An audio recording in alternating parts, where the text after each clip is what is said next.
મિત્રો, આપ જોઈ રહ્યા છો YNN ન્યૂઝ. હું છું એન્કર અર્પિતા પટેલ. હવે જોઈએ અગત્યના સમાચાર. હરણી હોનારત વિશે એડવોકેટ ઉત્કર્ષ દવેનું નિવેદન. હરણી હોનારત મામલે એડવોકેટ ઉત્કર્ષ દવેનું નિવેદન. સુપ્રીમ કોર્ટમાં રીટ પિટિશન અને PIL દાખલ કરવામાં આવી. કલેક્ટર, મ્યુનિસિપલ કમિશનર અને શાળા સંચાલકો સામે પગલાં લેવા માંગ. શાળાએ પિકનિક માટે DEO ઓફિસની પરવાનગી કેમ નહોતી લીધી? શાળા સંચાલકોની આટલી ગંભીર બેદરકારી છતાં ફરિયાદમાં તેઓના નામ નથી. 2017માં જે કરાર આધારે કોટિયા પ્રોજેક્ટને કોન્ટ્રાક્ટ અપાયા તેમાં હરણી તળાવમાં પેડલ બોટ ચલાવવાની પરવાનગી હતી, પણ એન્જિન બોટ ચલાવતા હતા.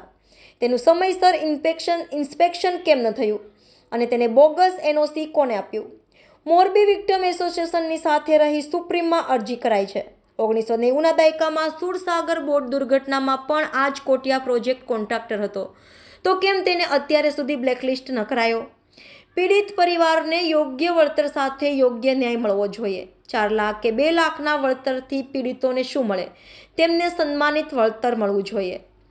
Reporter Rahul Rajput, YNN news, Vadodara.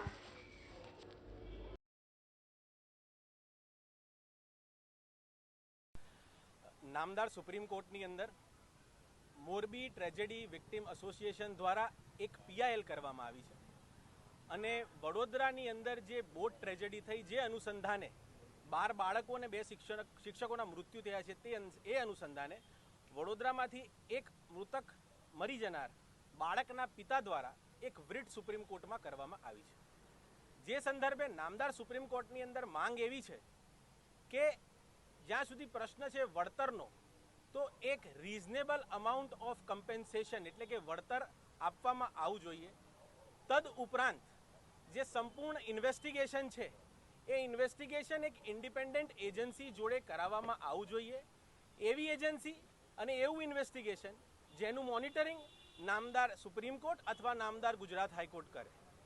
ત્રીજી અગત્યની વાત જે નામદાર સુપ્રીમ કોર્ટ સમક્ષ મૂકવામાં આવી છે એ છે કે જ્યાં સુધી બેદરકારીનો સવાલ છે, તો કઈ રીતે જ્યારે આટલી મોટી દુર્ઘટના બન્યા પછી એક સ્ટેટનું પ્રાઇમરી મોટિવ રેસ્ક્યુ ઓપરેશન હોય, ટૂંક જ સમયની અંદર FIR નોંધી દેવામાં આવે છે. જે FIRની અંદર કોઈ પણ સરકારી કર્મચારીનો ઉમેરો કરવામાં આવતો નથી. આપ સૌ જાણો છો તેમ નામદાર સુપ્રીમ કોર્ટની અંદર જે વૃત કરવામાં આવી છે તેની અંદર એક વસ્તુ ઉલ્લેખ કરવામાં આવ્યો છે, એ છે કે આ જે કોન્ટ્રાક્ટર છે કોટિયા પ્રોજેક્ટ્સ લિમિટેડ, તેની પાસે ફક્ત અને ફક્ત પેડલ બોટ ચલાવવા માટેની પરવાનગી વડોદરા મ્યુનિસિપલ કોર્પોરેશન તરફથી આપવામાં આવી હતી. તે છતાં પણ આની અંદર એન્જિન બોટ ચલાવવામાં આવતી હતી. કોની પરવાનગીના હેઠળ? NOC જે છે એ વિવિધ સરકારી કચેરીઓથી ઇસ્યુ થયેલ છે, જે સંદર્ભે તપાસ થયેલ છે નહીં. તત્કાલિક ધોરણે FIR નોંધી દેવામાં આવી છે. એટલે આ સંપૂર્ણ જે ઇન્વેસ્ટિગેશન છે એને એક ઇન્ડિપેન્ડન્ટ એજન્સીને સોંપવામાં આવે ને જે કોર્ટ મોનિટર ઇન્વેસ્ટિગેશન કહેવામાં આવે છે તેવું એક ઇન્વેસ્ટિગેશન થવું જોઈએ. જેમ મેં આપ મીડિયા મિત્રોને જણાવ્યું એમ આપ જોશો તો એક પેરેલેન્સ એવું છે કે મોરબી દુર્ઘટના ઘટી જેની અંદર 135 લોકોનો મૃત્યુ થયા, ત્યારે પણ આવી રીતે જ ઉતાવળ કરીને FIR નોંધી દેવામાં આવી હતી અને પછી ચાર્જશીટ કરતી વખતે મુખ્ય આરોપીનું નામ દર્શાવવામાં આવ્યું હતું. મને એ વસ્તુ નથી ખબર પડતી, with my limited practice that I am into, what is the difficulty or what is the hurry કે તમે તાત્કાલિક ધોરણે FIR નોંધો છો જ્યારે આટલી મોટી દુર્ઘટના ઘટ્યા પછી એક સ્ટેટનું પ્રાઇમરી મોટિવ રેસ્ક્યુ ઓપરેશન હોય છે.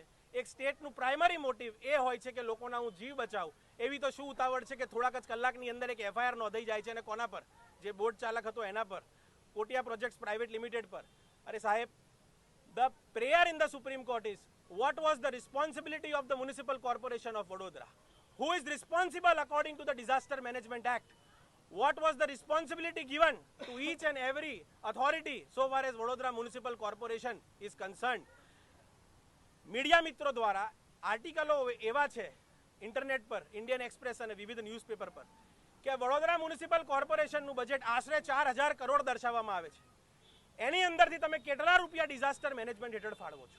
કાલે સરકાર કે કોઈ કશું આપે નહીં તો તમે તમારી પ્રજા જે તમને ચૂંટીને બેઠાડેલી છે એમને તમે શું આપી શકો છો?